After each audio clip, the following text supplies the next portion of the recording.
Hey everybody, welcome to the Josh Gerben Show. Today we talk with Eric Pross, who is an attorney based in California that offers outside general counsel services. We talked to Eric about how he left a career as an insurance defense attorney to start his own firm and everything he's done to grow his client base and now think about making his firm more valuable to a potential acquirer in the future.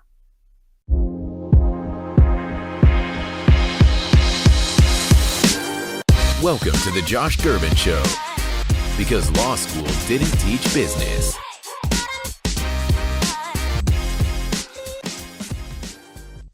Well, Eric, thank you so much for joining the podcast today. Thanks for having me. I appreciate it. Yeah, of course. So I always like to give our audience a little bit of background about who you are. Can you tell me just a little bit about what type of law you practice? Yeah, absolutely. So I'm a business and real estate transactional attorney. My sweet spot is really entity formation with LLCs, corporations, professional corporations, and then also when those businesses go to either lease or buy commercial property, represent them. So really it's kind of a full suite of services: incorporation, general counsel work, and then work on their real estate if they get to that point. Otherwise, just general counsel to businesses is kind of my main focus.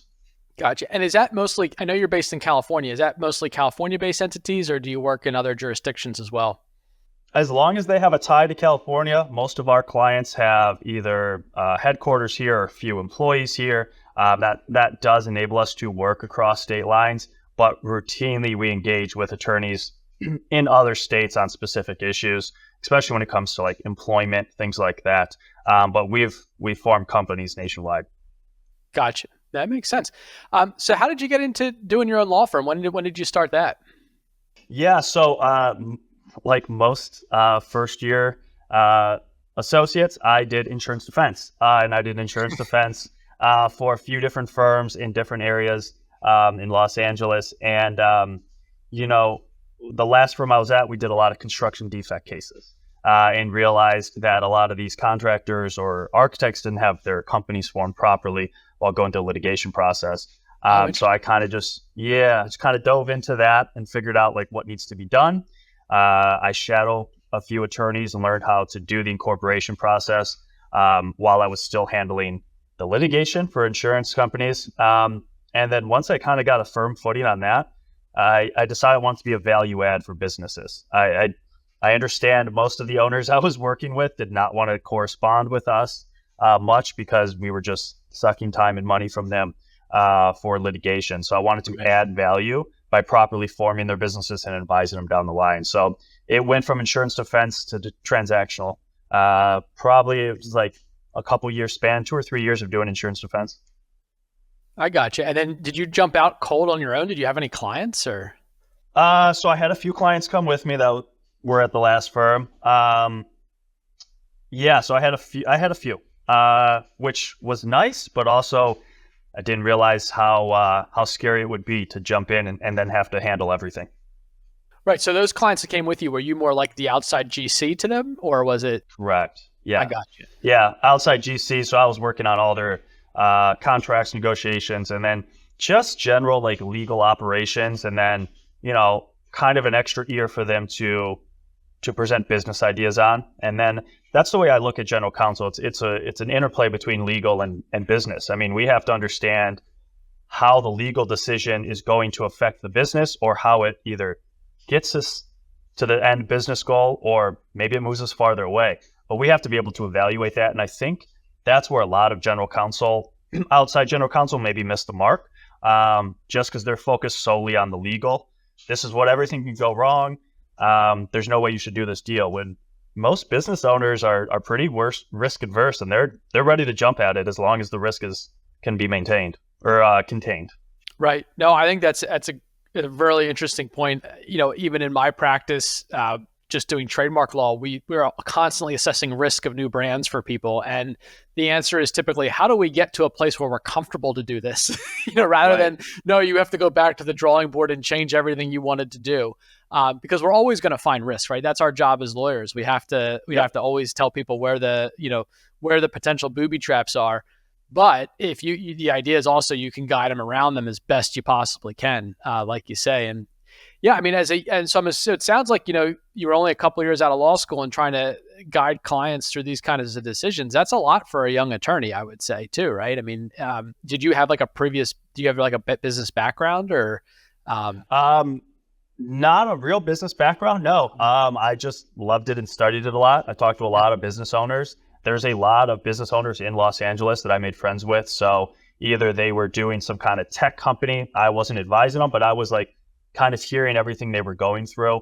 Sure. I had a lot of friends going through MBA programs, either at USC or UCLA. So I was kind of always looking into that, reading a ton of business books. I mean, it's just been a passion of mine. So I wanted to understand as much about business as I could, and then obviously as much as the legal implications and see where they come together.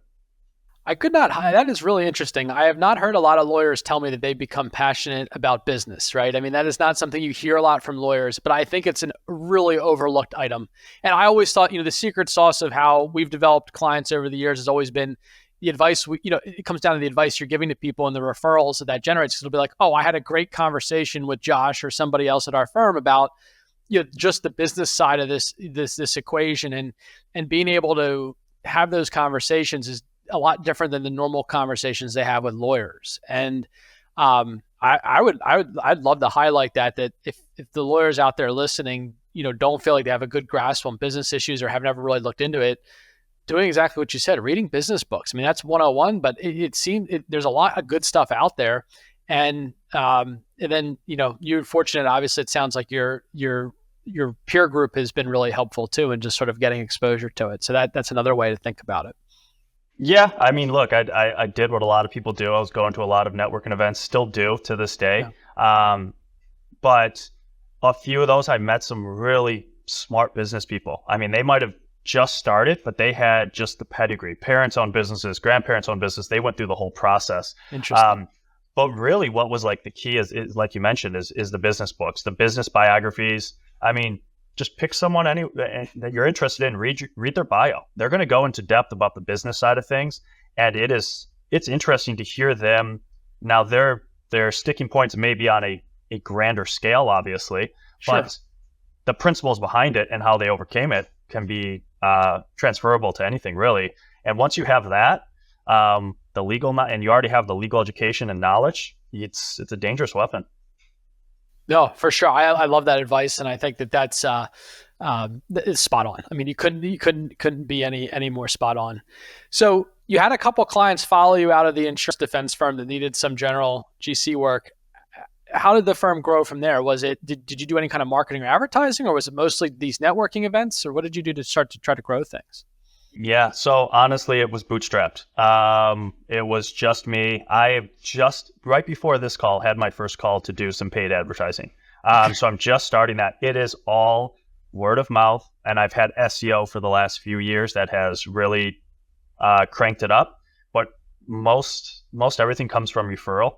And actually, I'm trying to, I think the business of law is changing quite a bit. And a lot of people, especially in our generation and younger, see that maybe these law firms won't survive if they're all based on referrals. And my idea is to increase the valuation of my law firm. Well, how can I do that if I step aside? It's from cold leads coming in. So everything I've built to this point is referral based, some SEO, but I'm now focused on getting the more cold leads in, and then the bigger referrals that come in, because we all know referrals are the best way to get business. They're usually the biggest clients. But if I can have that stream of cold leads come in, and I think that's going to really help the valuation of the business in the long run. It's interesting you say that, because one of the things I've thought about, I'm 16 years into running a firm, and I think about the valuation, and I mean, I'm still a young guy, so it's a while, and I have 4 kids, so I've got a long way to go before an exit is even in my vocabulary. But how, you watch, I'm sure as you do, watch clients build and sell businesses, right? And you're saying, oh, wow, look at that exit. And you think as a law firm owner, well, I don't know I'm going to be able to do that, because the valuation on a firm, like you just said, is typically about the main person pulling the bus, right? Or pulling the. And so it's interesting to me, you talk about cold leads and increasing valuation. Is that something you're building toward, is trying to build a firm that might have a different valuation than your standard, law firm that has 3 or 4 people or 5 people in it? Yeah, absolutely. I mean, that's the end goal here, is to build that valuation where, a potential buyer comes in and they see the breakdown of numbers and they're not worried about me stepping away, taking all the business, or having to buy the business and pay me a salary to stay on and have a smooth transition of clients. They want the book of business when they're going to buy. I mean, Right. any one of my clients that are selling, they're selling because they've established something in some book of business and someone wants that. They don't really want that person on anymore. So yeah, that's what I'm aiming for here. What type of services are you looking to sell to the cold leads? Is it, because I mean, I would imagine, incorporation services, I mean, there's a lot out there, people hawking incorporation services, right? I mean, what type of things are you trying to get people in the door with, so to, at this point? Yeah, I mean, look, I think incorporation is the easy layup to get to the general counsel aspect. They get a taste of what working together is like. However, like you said, everyone's doing it. You got LegalZoom, you got Biz Counsel, I believe, is the other one. So huge competitors that it's not going to be possible to compete against with their marketing budget. Right. So another part I'm debating is just like quick contracts, like not quick in the sense of I'm not doing the work on it. Quick in the sense of, okay, let's get the terms down. Let's get the terms agreed between you and another individual. Or even contract management. I think businesses miss the mark on that too. Those are two like easy ones that I think we could get in, and then that's the kickstarts a relationship to get to the GC aspect. I gotcha. And then when you're doing the GC aspect, how many attorneys are in your firm at the moment? So it's just myself fully on the firm. I have 2 of counsel, and exploring a partnership with one of those of counsel at the moment. So they both chime in on, one of them's more litigation. The other one does the exact same work I do. I also have a few contract attorneys I shuffle work between as well. Okay. I got you. So as you're trying to build into these leads and the different things, you'd still have to be the one developing actually delivering the service with the help of the sort of the part-time team, if you will, that you're building around. Yeah. Gotcha. But, the thing I've done over the last year and a half, 2 years, is I've really dived into the workflows. So I've spent a considerable amount of time developing the workflows for example, LLC formation. And this workflow spans pages, but it's every possible thing that I've encountered over the years of working on formation, my own like personal provisions entered in there, like if this, then go to this number. And it's an easy way to navigate. So I've really spent a lot of time building that out. So then when it comes time to hire on, I can hire someone on and be like, okay, follow this step by step. Right. And then by the time the final product gets to me to review, it should be exactly how I would want it, with my own actual language or touch in there too. No, that's fascinating. I think thinking about, I don't know if this is the right word, but the McDonaldization of how you run your law practice, right? So the idea is you come up with these systems and processes that you can plug people into and get really good work product out of. We certainly, on the trademark side, we have very similar issues if you really were to, when we try to workflow our system, there's so many ifs, ands, or buts that it is really, like you said, it would literally take probably 20 pages if we were going to go from the application all the way to a registration about everything that's going to happen and how you're going to handle it. And it's really difficult. I find that is the biggest challenge. And that's why it's interesting to kind of talk about, because I think it's a challenge to get to a place where you, as the talented lawyer that came up with these systems and processes and are able to deliver these services, can hand it off to somebody that can even make it 80% as good as you. I think that's a challenge. And yep. Obviously as business owners, that's what we have to think about being able to do, because if it's just you doing the work all the time, it's not scalable. It's not growable at a certain point. Right. So, right. No, I think that's great. The fact you're actually recording these things and putting them in, putting those workflows in place, I'd be really interested to see, if you do bring someone new in, how easy it is for them to follow that and end up with the result you're looking for. Imagine it'd be very doable, but. So I actually I haven't started the process of bringing anyone in, but I have talked to one of my friends that only does personal injury. Okay. And I was like, hey, let me send this to you. You let me know. Everything's enabled. So in the workflow, it's on, I work through Google. So it's on there. You can click on it for a hyperlink to whatever doc or provision that it's referencing. I was like, let me know if you can work through this. You don't do this. Let me see how easy it is. Right. He got back to me and he was like, I feel like it's a pretty good work product. Sent it over. I mean, obviously edits had to be done because some of the terminology wasn't as clear in the workflow as for him as it was for me. Sure. But I'm already testing that out, and it's going pretty well so far. Not saying it's 100%, definitely Right. not, because I'm noticing missing points. But I even like when I'm doing LLC formations, I'm like, okay, this time I'll go through the workflow instead of just going off my memory of how I do it. Let me go through the workflow and see what's missing. But so far, the feedback between a few people that don't practice that area is pretty good. But there's definitely room for improvement. I don't know. I think that's a great way to test things. I mean, nothing's ever going to be 100% out of the box, right? I mean, so I think that's fantastic. You're doing that, and it's super interesting. So for the cold lead development, are you thinking mostly like Google AdWords? Are you doing social media ads? What are you thinking is going to be a good mix there? Yeah, so based on that conversation, it's going to be Google and maybe some LinkedIn ads. Since I already have strong SEO, they're happy about that. I already have a newsletter going. And a blog. So mostly Google ads and LinkedIn, but we're going to do another exploratory call to see exactly where to kind of funnel that in. Yeah, it's interesting. I always remember because when I started in 2008, we were doing Google ads, and I had to pay a couple bucks a click for like trademark attorney, and now it's like $25 a click. So it's like a whole new world, and I'd say you can light money on fire real fast on Google. Oh, if you yeah. don't know what you're doing, and so.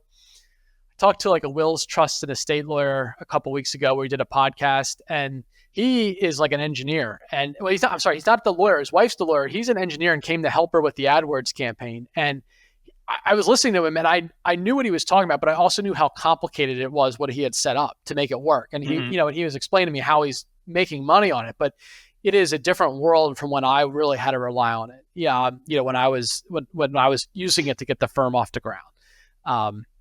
So I certainly wish you some luck there, and also some caution as to, how you develop that campaign and watching it closely, because it could be the most powerful thing in the world if it works. And then it can also be the easiest way to throw your money out the window. So it's funny, the different, results you can get from it.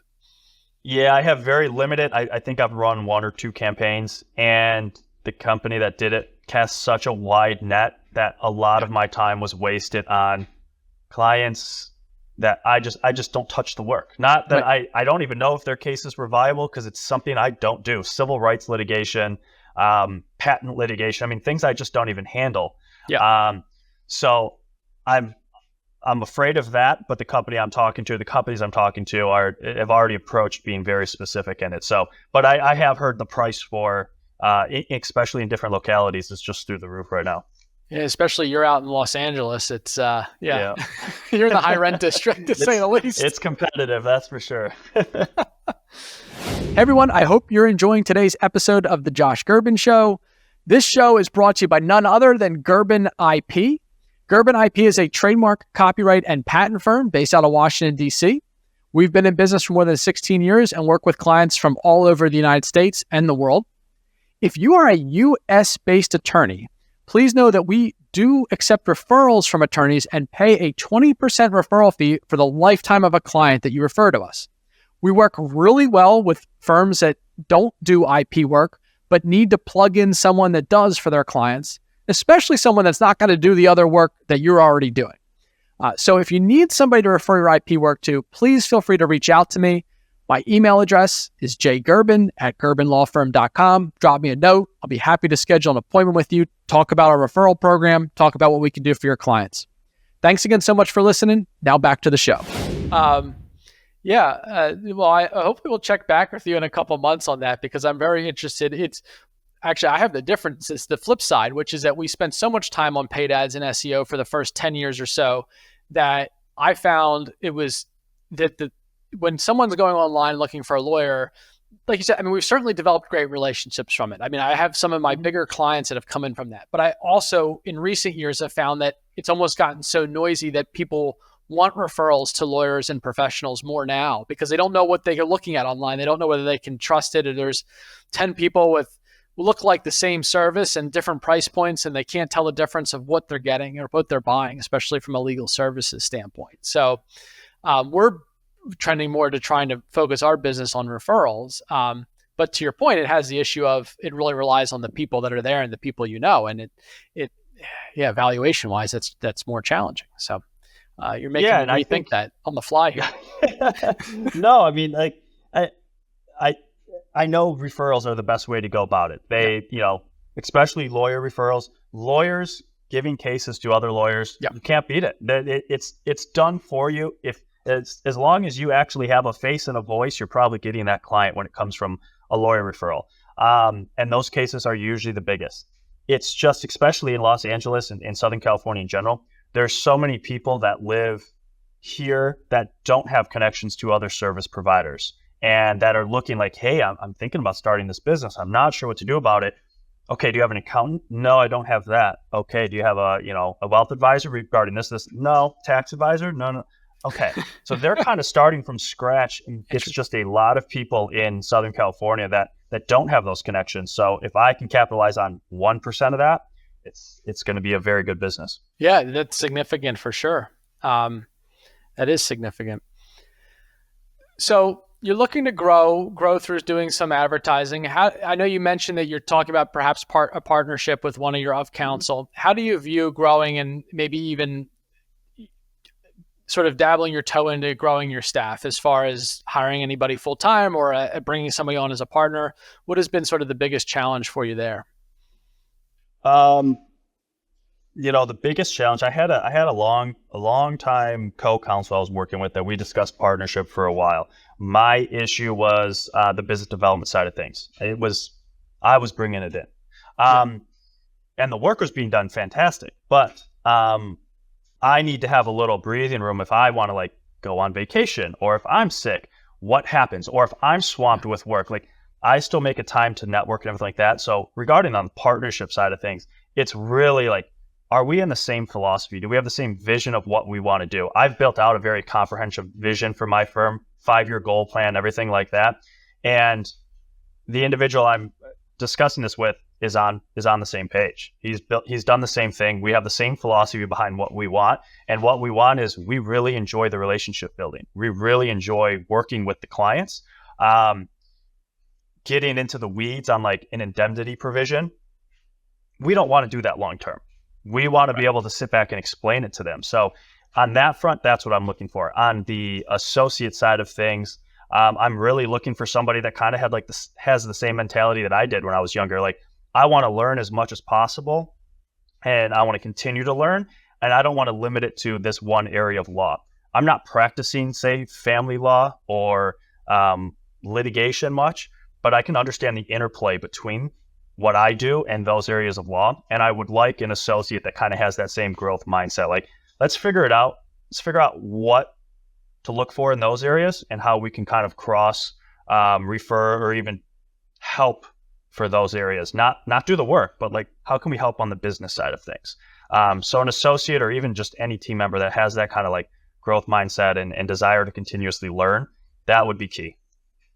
I think you hit the nail on the head there, and it's very interesting because there's definitely different conversations when you have a senior leadership or a partner type of a person you're trying to bring in versus an associate, and trying to figure out everything from compensation to maybe the split of the ownership of the firm to what you need somebody to do to make them worthwhile to be to hire them, and I struggled with that for a number of years, and but finally got to a place where we understand exactly what you're saying, which is that if we hire somebody that doesn't come in and want to grow or, just kind of wants to work, a Monday to Friday job and not really put in much effort beyond just getting the base minimum done, that's not going to really help us grow as a firm. They might help us get some work done, but it's not long-term growth. And so when we find someone that's really interested in business development themselves, even as an associate, we know we have someone that can maybe grow into the partner role if they really get in and develop business and they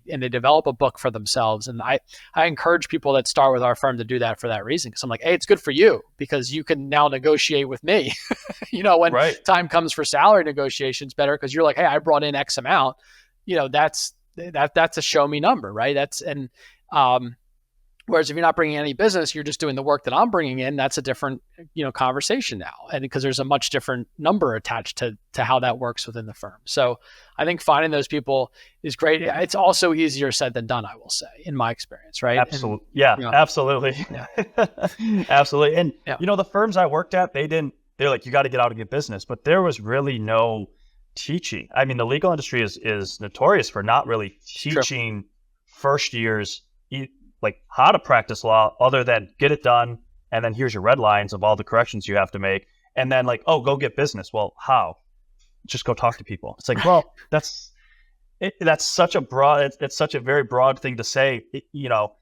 I'm more than happy if someone comes in and is like, look, I want to develop a book of business. I want to start my own firm down the line. I'd be like, okay, well, we need to talk about that and how your book of business could transfer to your new firm. But if that's what your goal is here, then let's work together. I will help you. I will teach you how to do it.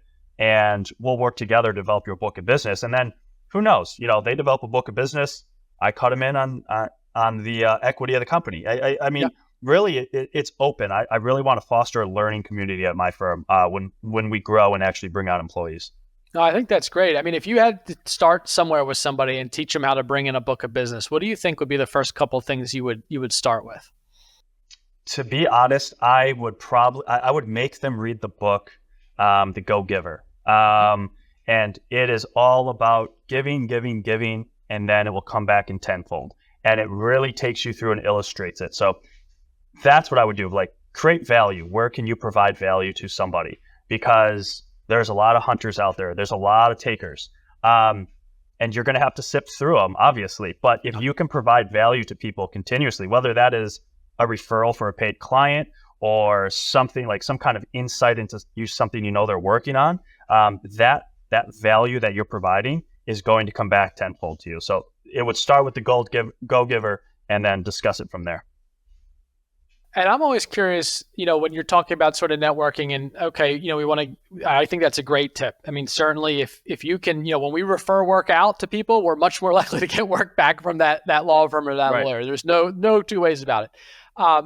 If somebody's starting pretty cold, they don't have a lot of relationships, they don't have a lot, they may not even have work to give to people. Where would a young associate start? I mean, do you have them go to networking events in town? Do you have what do you how did you do it? Like, where were you really getting started with that? Yeah, so networking events in town. I went to a lot of tech meetings. I tried to go to Beverly Hill bar events quite often, and really got in. I joined the barristers group of the Beverly Hills bar. I was looking for any kind of like young lawyers aspect to get into.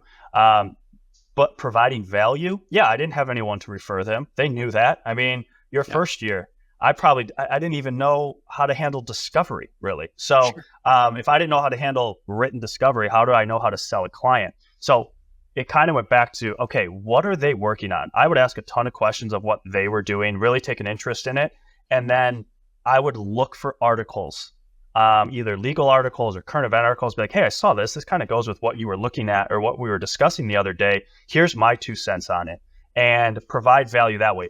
That usually got quite a good return, actually response, when a lot of times cold emails don't get responses. So it was, I don't have anything monetarily to provide you, but here's my insight into this. I'd love to discuss it with you and see how I can lend more insight down the line based on this, this, and this. So I think that's a good place to start without having clients to refer, or even like the legal know-how, the practical know-how to get in and really help on those cases.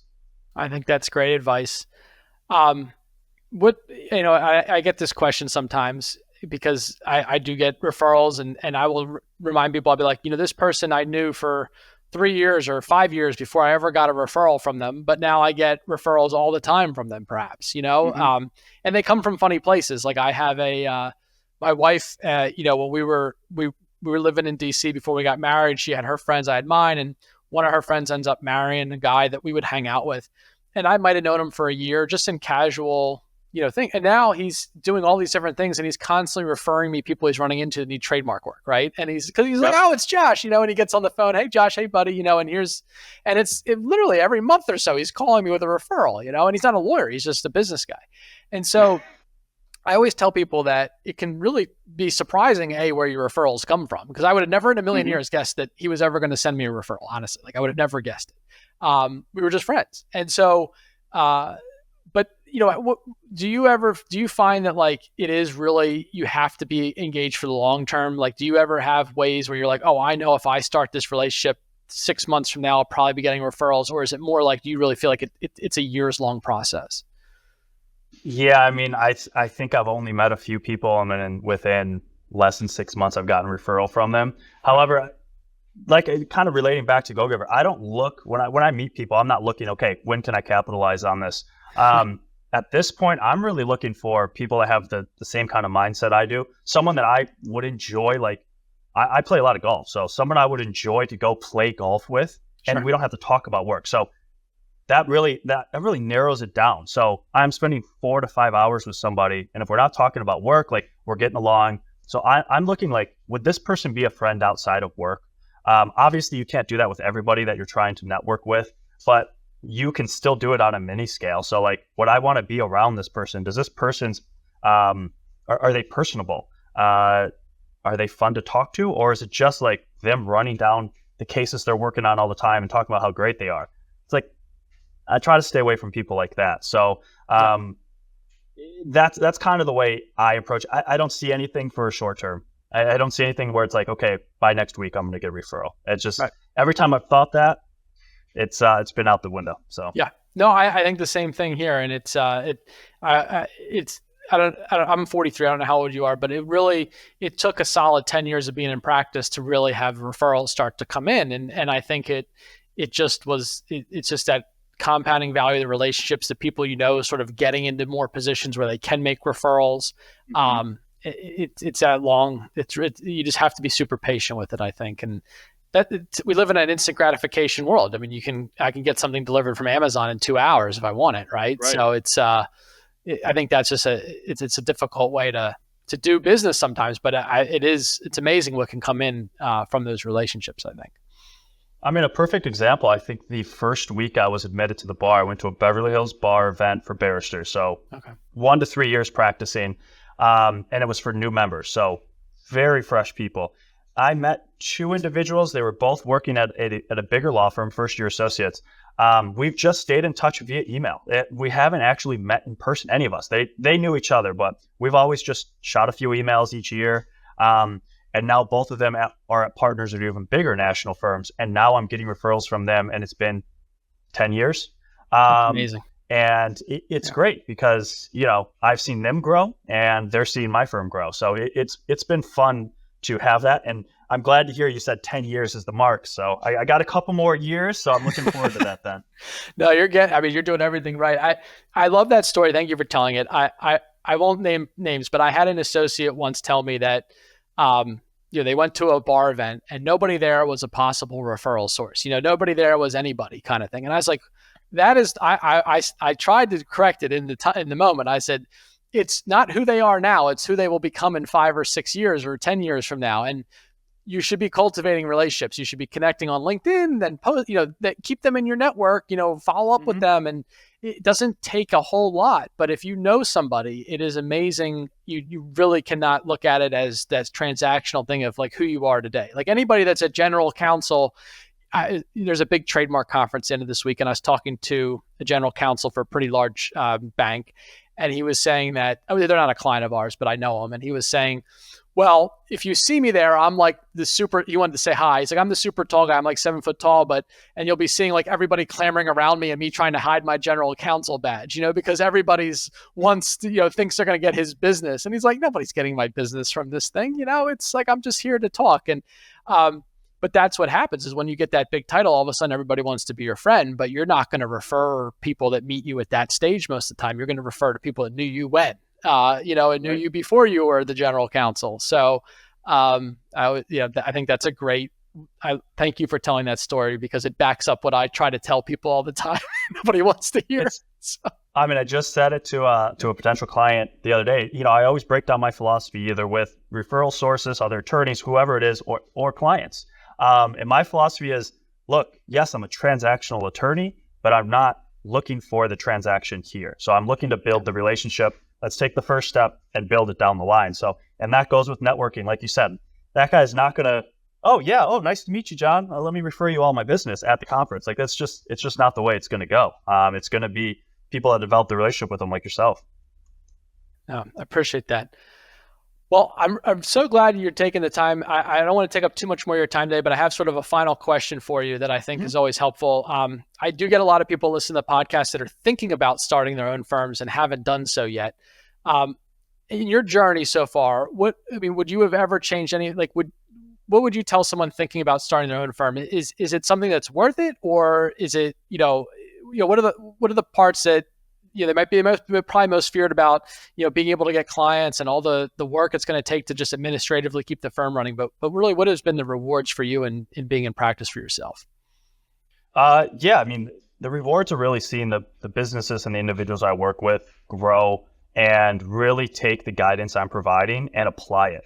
We can only do so much. It's really dependent on how they use that. So, for instance, I advised one company on a few matters. One was a manufacturing contract, and that manufacturing contract was so heavily in favor of the manufacturer. I found one very pivotal aspect. We changed it, and that manufacturing contract was vital for them selling the business for 65 million plus. So, wow. To see that is a great reward. Also, knowing that I can't be fired is it's really good. I can be fired by individual clients, sure, but I can't be fired. I'm not going to lose my job. No layoffs. So exactly. So that's good. But if there's one piece of advice or one thing I wish I would have done sooner, it is really lay out the groundwork of the firm. And I'm not talking about the legal groundwork, your entity and stuff like that. The vision. Make sure the vision is laid out. Make sure your goals are laid out. And really set out in the future, what do you want your firm to look like at ideal stages? Because then you can reverse engineer it and work towards that end goal. So I wish I would have done that sooner. I've done it now, so that's fine. But that would be my one big piece of advice. No, I think that's a great piece of advice and something that and it changes too, but I've definitely looked back at notes. I keep some notes I write over the years, and I talked about how I wanted to get to a certain place and if we could charge this for that, it would, what the financial ramifications be. And, and now we're above that even. And the point was that, if we get well known enough, we'll be able to command, a better price point in the market because people want to work with us. And we're able to do that. And it you look back on it and you say, wow, that was, it was good to kind of have those goals and push things. Because I do know a lot of people that are in their own firms that also get stuck in a little bit of a rut as far as they don't, change their pricing model or how they're billing for things. And it's hard to grow because they're only able to sort of capture a small amount of time and bill for it. And then that's it. So there's a lot of things that you can get very entrepreneurial with, I think, when you have your own firm. And that's the fun part if you are reading all those business books you're suggesting too. So they apply to your own firm. It's not only you get to understand your clients, they apply to what you're actually doing. So it's a 2-for-1. Well, Eric, thank you so much again for jumping on. We're going to link to your firm and anything else, your blog that you mentioned and everything else in the show notes here. So, especially, hey, if there's any lawyers listening that have clients that are, based out of California or, as Eric said, sort of touch California, I think you'd be a great option if you need any type of, as you see, anything from incorporation to sort of outside GC work. Eric would probably be a great resource, and I recommend you reach out to him. So, Eric, thanks again for the time today. Really appreciate you coming on. Awesome. Thanks for having me, Josh. I appreciate it. Appreciate the opportunity. You bet. Everyone, before you take off, thank you so much for listening to the show today. Just a few reminders. Today's podcast was sponsored by Gerben IP. Gerben IP is my law firm. We do trademark work. If your clients have any trademark questions or need the trademarks registered or US or internationally, we do all of that. We also are happy to pay referral fees in most cases. So please feel free to reach out to me via email at jgerben@gerbenlawfirm.com if you have any questions regarding trademarks. Finally, if you just leave us a rating or review wherever you've listened or watched this podcast, it's super helpful. It helps other people find the show. I greatly appreciate if you would leave us a rating or review. Thanks again, and I will see you next time.